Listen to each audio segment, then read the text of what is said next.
not blaming the person who feel like they have to change. Like, kind of think back and really think, is this our fault that we are creating these standards that they're feeling pressure to fit in, and our fault for pressuring people to fit in? Because unfortunately, there's like a lot of times where people are making judgments based on their appearance, and the feature that I'm most insecure about is my eyes. My eyes are small, now suddenly all the clothes fit fine, and you're like, wow, you don't suddenly feel like a misfit in terms of fit. That this relates to you. Maybe you felt insecure about it and you felt weird about it, but you never want to talk about.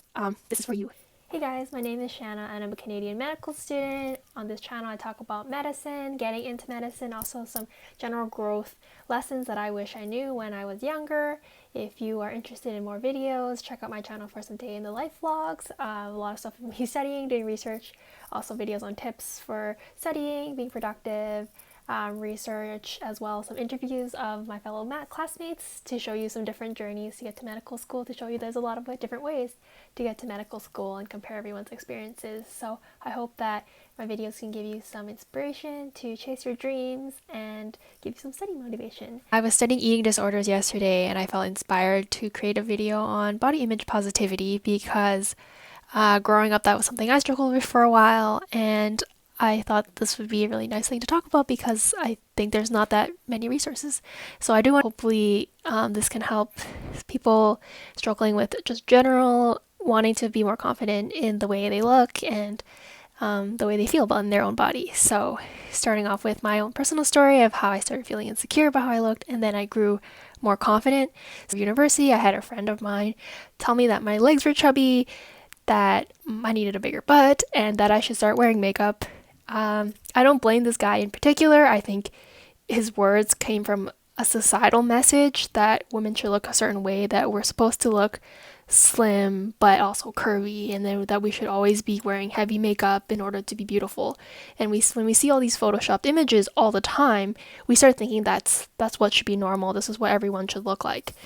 So I don't blame that, and I think it also goes for guys too. We see all these images that guys should be muscular and they should be tall and they should be able to grow a beard and they also have a nice watch and a nice car, and there's a lot of pressure for everyone to be looking a particular way that's kind of hard to achieve for some people, and is also really unrealistic because it's hard to be all these things at once, and I don't feel like we're getting really better at it definitely in the last few years. I love seeing a lot of diversity, but I think we can still do better.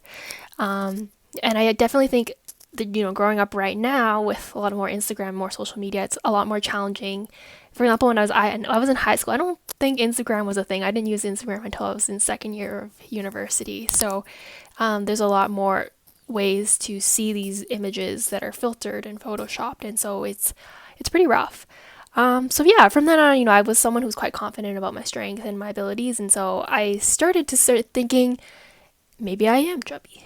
Maybe I am not beautiful. It was quite challenging for a long time, and once in a while, like sometimes I think it's interesting that this person probably did not mean to do that, but it definitely left a kind of a mark. And so I think that's something to remember, to be careful of what we say to others. We don't have to be overly paranoid about what we say to others, but being mindful that the things you can say can really cut deep, and trying not to make comparisons about people's appearance and stuff, I think is just a good principle to follow. For a while, so I was kind of stuck in this weird point. Too thin, I didn't want to be too thick, I didn't want to look like I was trying too hard, but then I wanted to look good, and being kind of trapped in this weird middle ground. I'd like to think that some people out there might relate. It's a weird place to be stuck in, for sure. And then yeah, just sometimes like second guessing yourself and then swinging between things. So sometimes I would go through phases where it was just like working out a ton and just like really watching what I was eating. And then sometimes I would go through phases where like I just gave up and I just want to be a cool girl and just not care. And so a message I feel like I see a lot on social media and stuff, where there's the idea of like the cool girl is the type of person that never works out or never eats healthy and looks perfect. It's kind of unhealthy, and I'm not putting down anyone who does that. I just think that instead of praising the idea that doing nothing equals to beauty, I think we should instead instill the idea of, I think, working hard and being diligent about working out and being diligent about eating right when you can is actually better than the alternatives. And like that topic that I just talked about, I think are really good a webtoon and then also became a TV series. It's called My ID is Gangnam Beauty. And so in this story, there's two girls. One girl is bullied for being ugly when she's in high school, and so she undergoes plastic surgery before she starts university, so she can escape that constant bullying for the way she looks. But instead, she gets bullied for having had plastic surgery. And then there's another girl in which she's very thin and very beautiful, but she goes through a lot of effort to look kind of effortlessly beautiful. And so she actually has an eating disorder, and so it kind of relates to how this video was inspired. And so both of these made me think that it's quite realistic that I feel in society we value looking a certain way, but we only praise the idea of achieving that effortlessly. And we don't like it when people have to try too hard. And so that's very upsetting. In my view, the reason why we don't like it when it looks like people are trying too hard and we want effortless is that when we see people trying really hard, it reminds us, number one, that we have these unrealistic standards. And we like to pretend these standards don't exist, but seeing someone try reminds us they exist. And then number two, it reminds us of any times that we have tried to do things just to fit in, just to be accepted, to be liked, and times that we were not accepted because we were different. And sometimes these can be linked to some painful memories. And so that's why we get so triggered. This is what I think, we get triggered when we see people having to try hard. Right? Or because it's a bit of a story we tell ourselves that, oh yeah, this is not a big strain, or this is not painful to be trying to change ourselves to fit in. And so anyways, I thought that's a really good show. If you want to check it out, I think it's really well done. I think the webtoon is better than the TV series, but whatever medium you like to watch is really good. I would encourage you to. It will make you think a little bit about beauty. I think I definitely had a bit of perception towards plastic surgery that, like, why are people not accepting the way they look? Are they being insecure? And then after that, that really made me think it's not necessarily the person who's getting the plastic surgery that is being insecure. It's that these people are being pressured basically by everyone else in a way, like kind of indirectly, because they're not being accepted for the way they look naturally. And so I thought, kind of spinning that perception too. I think that's also the same about, I'm thinking when I was in high school, there was, for example, some girls that would wear like heavier makeup and stuff, and people would be really mean about the fact that they put on a lot of makeup. If you really think about it, it's, again, this whole idea, it's like we expect people to look a certain way, and maybe if they don't have naturally nice skin, or they don't have, X, Y, Z, maybe. And so to kind of meet that standard of having nice skin, they feel like obligated to put on a lot of foundation or something to look a certain way. And yeah, so does that make sense? That like to like kind of step back and not blaming the person who feel like they have to change, like kind of think back and really think, is this our fault that we're creating these standards that they're feeling pressure to fit in, and our fault for pressuring people to fit in? Because unfortunately, there's like a lot of times where people are making judgments based on their appearance. And it's about how with interviews, unconsciously, we use appearance a lot as a bias for hiring for jobs, picking people for schools and stuff like that. So I think it's really sad that that's a thing, but it's also a real thing that people, maybe they gotta find a job, they want to do this dream, but they're limited by the way they look. So we need to be thinking about our contribution to these issues instead of blaming people. It was a really big thing for me that really changed the way I felt about myself and my identity. Was the summer before I started medical school, I decided to spend the summer in China. I am born and raised here, so I've only been to China prior to that one other time, and that was just like a brief trip with my parents. But this is the first time I was in there. I was there for months, and I was just like living in there instead of being a tourist. And that actually made me leave so much more confident and happy with myself, because being stuck in North America, there's a certain set of standards, and we usually like to follow America standards. So there's this like tan and this whole like curviness, at least that's what was popular 2 years ago, being super curvy, super tan, and being really, made up in a particular way, having huge eyes, huge lips. So like definitely I don't have any of those. The biggest one for me is definitely having small eyes. I still have really small eyes. I would say that if that's like the body feature that I'm most insecure about, it's my eyes. my eyes are small, we can do nothing about it. I even had a teacher in high school comment on the fact that my eyes were small in front of the whole class. It was weird. It's interesting that people find having small eyes a very acceptable thing to pick on. Anyways, yeah, so that was something I was insecure about for a while. But then when I go to Asia, I become the norm. Yay! And that was really nice. You're probably thinking I'm very shallow, and so I hope that I'm sharing these and being open about them, not to complain about these particular things, but hoping whatever trait you're insecure about, maybe that's your mouth, maybe that's your teeth, your nose, your eyebrows, I don't know, that this relates to you. Maybe you felt insecure about it and you felt weird about it, but you never wanted to talk about. This is for you. So anyways, with my eyes, I just felt happy because I was in the norm, and I suddenly realized that by being in Asia, I was comparing myself to the right beauty norm. I don't think it's ever good to have like an unrealistic beauty standard, but I think just being realistic about what beauty standard we're comparing myself to. So does it make sense for me to be comparing myself to an American beauty standard? No, not really, because that's built for someone from a different ethnicity.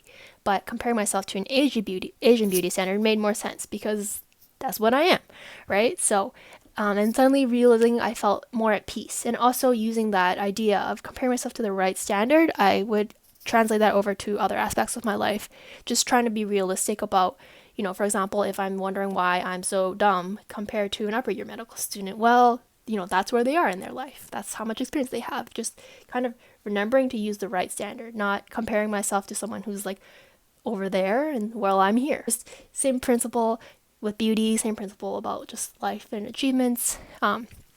Just think about, am I comparing myself to the right standard? Actually, instead of trying to hide my eyes, or I had like double eyelid tape and stuff that I bought, but I actually don't use anymore because I am comfortable with the fact that my eyes they're these kind of like hooded things that are kind of mono. Just accepting that's the way they look. And I'm kind of happy with that. The way my eyes look is representative of how my parents look. With, the fusion of the monolids and the small eyes is kind of a little gift I have from my parents. And so I'm actually kind of proud of that. And I'm happy about it. And some of the people I love most in my life, like my aunt and my grandma, I look like them. And so as these amazing women, I'm happy that I look like them. And so kind of switching in that way, like, instead of thinking the way I look as like a defect, thinking of it as a strength, a token that I look like someone I'm really proud and I admire. Pretty petite for American standards, but in Asia I'm average to actually larger than average probably in Asia.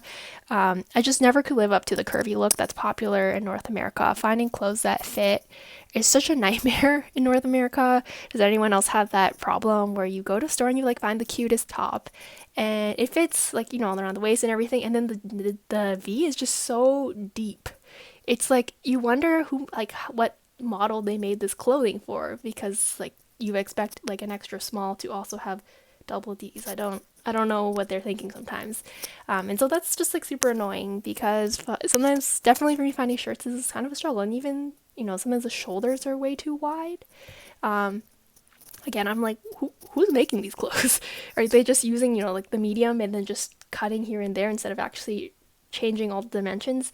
Anyways, so when you're in Asia and you're the standard, suddenly all the clothes fit fine. And you're like, wow, you don't suddenly feel like a misfit in terms of fit. This was really nice, and just in general, in terms of body, I'm not always thinking like, oh, I wish I was bigger, I wish my shoulders were broader, I wish whatever. I suddenly was like, okay, I'm fine, I'm average, there are clothes out there for me, and I'm not like such a weirdo. And that was really comforting. And in terms of finding professional clothes for being in medical school, like for clinical rotations and being in the hospital and stuff, it's such a pain to find clothes for Asian build in North America that fit. So finding a blazer, if you're like my size, it's such a struggle. Like you will not find one. So I highly recommend getting one in Asia, actually, if that is something that is possible for you. That is a digression. But anyways, just concluding from that, I came back from China, and then also that was like the time I just felt like I don't get compliments for looking like nice around here, but in Asia, like just strangers would be like, hey, like you look kind of nice, and I'm like, wow, like not that like I need the superficialness to be happy. Definitely that's not the message here, but just realizing that like maybe in another culture, maybe in another country, you're gorgeous. It's just that in North America, people think you're a potato, but you should never think you're a potato. You're somewhere out there, you're beautiful, you're amazing, you're valued. And I just really appreciated having that chance to be immersed in a place where I felt like I belonged in terms of looks and stuff. And then I came back keeping that confidence, even though I was back in Canada, even though I was back immersed in the North American beauty standards. I still kept that confidence that I had gained and that acceptance towards the way I look towards myself. And so I'm really glad about that. Off with some things I do now at present to keep me grounded and just trying to stay body positive, because even though I've come in this growth, sometimes I still feel insecure. And definitely for me, I find that I tend to get most insecure in those times where a failure has happened and I start comparing myself to people. So comparison is definitely the worst trigger ever. I can think of a particular time that there was something I really wanted and I didn't get, and this other girl got it. I started comparing myself. I said, she must be smarter than me. She must be more interesting than I am. She talks better than me. I don't know. She's funnier than me, and she's prettier than me. I don't know why that I had to bring that in to the comparison, but I did. And so then, among the other things I was feeling insecure about, I started feeling insecure about how I looked. And so I found it really helpful that I had an amazing friend who snapped me out of it and told me some really great tips.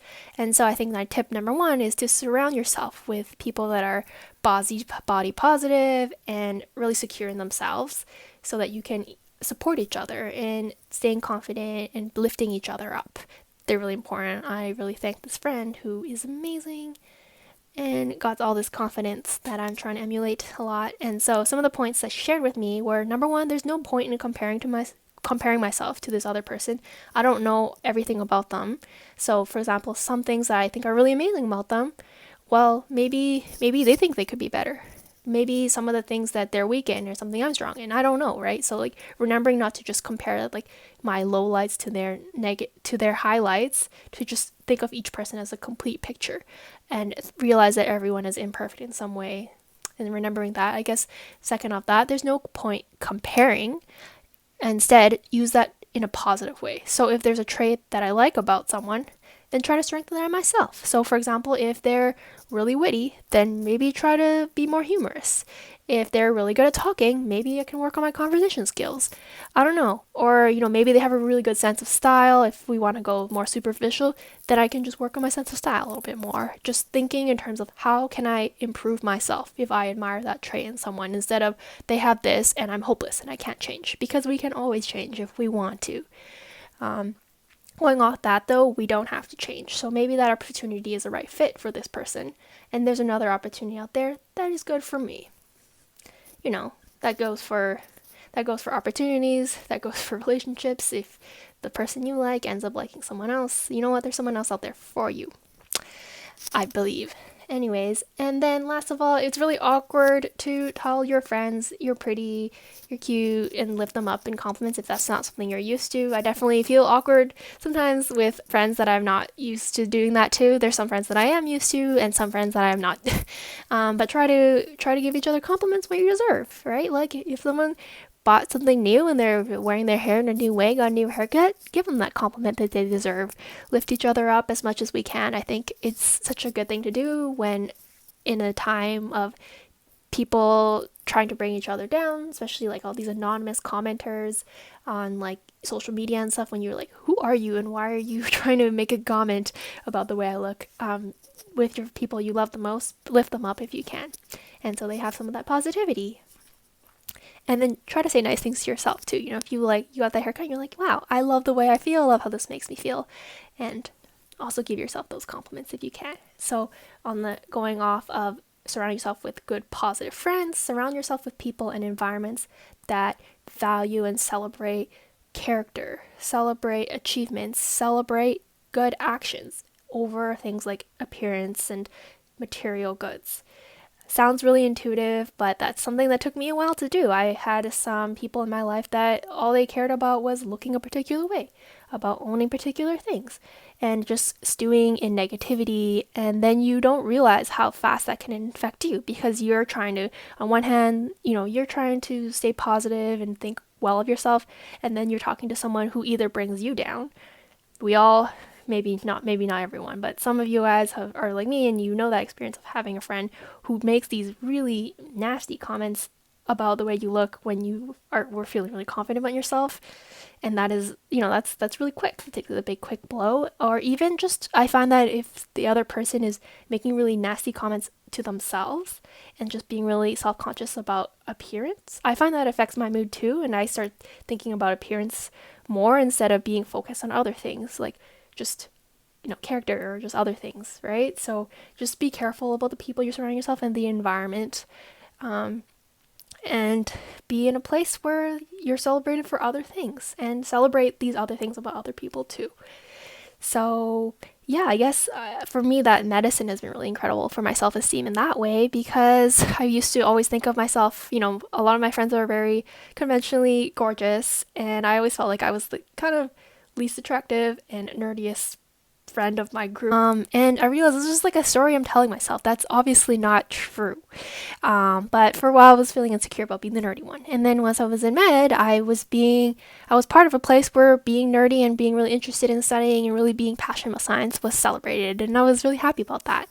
And all these other things too, these other traits, like wanting to be kind of a little bit of a workaholic, being a bit of a perfectionist, and all these other traits that maybe kind of weird in some other contexts, but are perfect for this field. And so finding that schooling or finding that group of work, like that volunteer work or that job that really complements your natural strengths, is something that will be a big boost and kind of take you away from thinking about appearance so much and thinking about what can I do, what are my strengths. And yeah, I think that's a really big tip I would do. Even when I was in undergrad, I think what would really be helpful is, for example, like I was involved in some leadership and a lot of kind of community advocacy work, and I found that those really, again, were strength focused and really focus on other things, and just gave me a bigger sense of purpose than just kind of a count of who looks better than who has more social status and stuff like that. So that's something I would highly encourage, whether or not you're in high school, you're in undergrad, or beyond. So next, work out to be strong and healthy, and eat to be strong and healthy. So I think it's fine to work out. Even I do, like sometimes I'll work out and be like, oh, I really want to focus on booty because I'd love to get, some nicer glutes, whatever, right? That's fine. I think there's nothing wrong with that.